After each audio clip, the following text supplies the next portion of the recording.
Hello viewers, welcome to your starting journey. আজকে আপনারা হয়তো আমাদের ভিডিও থাম্বনেল বা টাইটেল দেখে বুঝতে পেরে গেছেন যে আমরা কী ধরনের ভিডিওটা বানিয়েছি। তো আজকে আমরা বাংলা আবাস যোজনা সম্পর্কে কিছু গুরুত্বপূর্ণ তথ্য আপনাদের সঙ্গে শেয়ার করব। তো বাংলা আবাস যোজনা নিয়ে অনেকেই অনেক কিছু শুনেছেন বা আপনাদের মনে অনেক কিছু কোশ্চেন আছে যেগুলো আপনারা সমাধান পাচ্ছেন না বা খুঁজে পাচ্ছেন না কী করবেন। তো আমরা অনেকগুলো কোশ্চেন নিয়ে তার আলোচনা নিয়ে ডিসকাস করবো এই ভিডিওতে।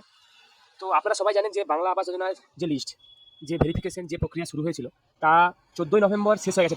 ভেরিফিকেশনের প্রক্রিয়া 14ই নভেম্বর সেটা শেষ হয়ে গেছে। তো আমরা কিছু টপিক নিয়ে ডিসকাস করব যে আপনাদের এর পরের স্টেপ কী বা এর যাচাই শেষে কীভাবে আপনারা লিস্ট পাবেন, কীভাবে আপনারা সেগুলো দেখবেন যে আপনাদের নাম আছে কিনা তালিকায়, সেসবগুলো সব এই ভিডিওতে আমরা ডিসকাস করব।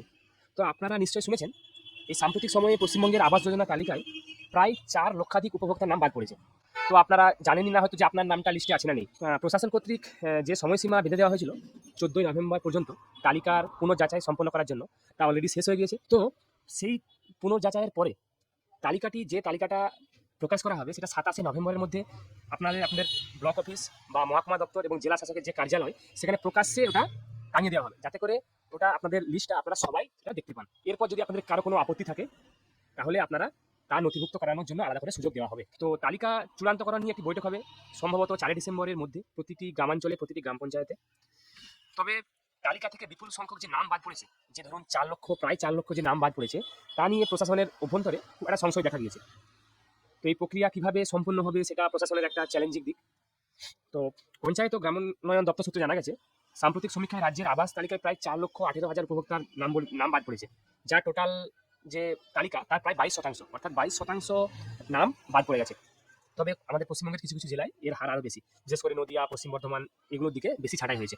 নদিয়ায় প্রায় 52,000, পশ্চিম বর্ধমানে প্রায় 37 থেকে 38,000 উপভোক্তার নাম তালিকা থেকে বাদ পড়েছে।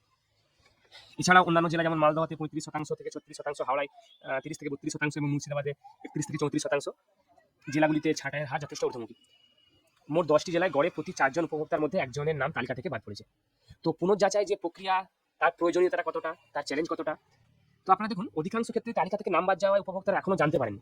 তালিকায় নিজেদের নাম না পেয়ে স্থানীয় বাসিন্দারা ক্ষোভ প্রকাশ করেছেন যে আমাদের তালিকায় নাম নেই। অনেকেই হয়তো তাদের পাকা বাড়ি আছে, তাদের নাম চলে এসছে, বা অনেকেরই মাটির বাড়ি, ভগ্নপ্রায় বাড়ি থাকা অবস্থাতে হয়তো নাম নেই। তো প্রশাসন এই নিয়ে খুব উদ্বিগ্ন। পঞ্চায়েত এবং গ্রামোন্নয়ন দপ্তর এই ছাঁটাই তালিকা পুনর্যাচাই করে দেখতে শুরু করেছে এবং তার কাজ এই গত 14ই নভেম্বর হয়তো শেষ হয়ে গেছে। এবং তার এই 14 নভেম্বরের মধ্যে পুনর্যাচাই করে যেসব নতুন নাম সংযোজন হবে তার তালিকা আগামীতে প্রকাশ করবে সরকার। প্রথম পর্যায়ে গ্রাম পঞ্চায়েতের স্তরে সমীক্ষার পর পঞ্চায়েতের দপ্তরে বিডিওদের পুনঃসমীক্ষার নির্দেশ দেন। তালিকার 10% উপভোক্তার তথ্য পুনরায় যাচাই করা হবে। সরকারি যে উদ্যোগ, এটা বাংলা আবাস যোজনার ব্যাপারে, এখন রাজ্য সরকার চাইছে ছাঁটাই হওয়া একাংশ উপভোক্তাকে পুনরায় অন্তর্ভুক্ত করতে। তো আপনারা নিশ্চয়ই শুনেছেন মুখ্যমন্ত্রী ইতিমধ্যে ঘোষণা করেছেন প্রধানমন্ত্রী আবাস যোজনার অর্থ রাজ্য সরকারই দেবে। এই বিষয়ে যদিও বা বাজেটে এই কর্মসূচির জন্য কোনো অর্থ বরাদ্দ করা হয়নি, কিন্তু সাম্প্রতিক সময়ে এই পরিকল্পনা কিছুটা শিথিল করা হয়েছে। নতুন একগুচ্ছ নির্দেশিকা এবং কিছু শিথিল শর্ত নিয়ে পশ্চিমবঙ্গ সরকার কিছু শর্তাবলী পেশ করেছে। অক্টোবর মাসের শেষের দিকে জেলা শাসকের কাছে পাঠানো নির্দেশিকায় বলা হয়েছিল যে যেসব গ্রাম পঞ্চায়েতে বেশি সংখ্যায় উপভোক্তার নাম বা অন্তর্ভুক্ত বা বাদ পড়েছে সেগুলিকে আবার যাচাই করা হবে। প্রথম সমীক্ষায় ঘরে ইটের দেওয়াল থাকলে নাম বাদ দেওয়া হতো, এখন নির্দেশ দেওয়া হয়েছে ঘরে ইটের দেওয়াল থাকলেও পাকা ছাদ না থাকলে সেই নাম পুনরায় অন্তর্ভুক্ত করা হবে। এরকম আরও একগুচ্ছ শর্ত আছে যেগুলোর আন্ডারে যদি আপনারা কেউ থেকে থাকেন তাহলে আপনাদের নামগুলো নিশ্চয়ই নথিভুক্ত করা হবে। এরপরে বাংলা আবাস যোজনার সম্বন্ধে যদি আরও কোনো আপডেট যখন আসবে, আপনাদের যখন লিস্ট দেওয়া হবে, সেই লিস্ট বা আপনাদের যেসব আপডেট বাংলা আবাস যোজনা সম্পর্কে আসবে সেগুলো নিয়ে আমরা আবার বসে আলোচনা করব এবং তার একটা ভিডিও আবার আমরা আপলোড করব। তো আশা করি আপনাদের যারা কিছু সংশয় ছিল, যাদের বাংলা আবাস যোজনা নিয়ে, তারা হয়তো আপনারা কিছুটা হয়তো তাদের সংশয়টা শিথিল হয়েছে। এরপরে যদি আপনাদের আরও কিছু জানা থাকে তাহলে আপনারা আপনাদের নিয়ারেস্ট পঞ্চায়েত অফিস বা বিডিও অফিসে যে কোয়ারি করে নিতে পারেন। আমরা আপনাদের কাছে আবার কোনো নতুন টপিক, নতুন ভিডিও নিয়ে আসবো।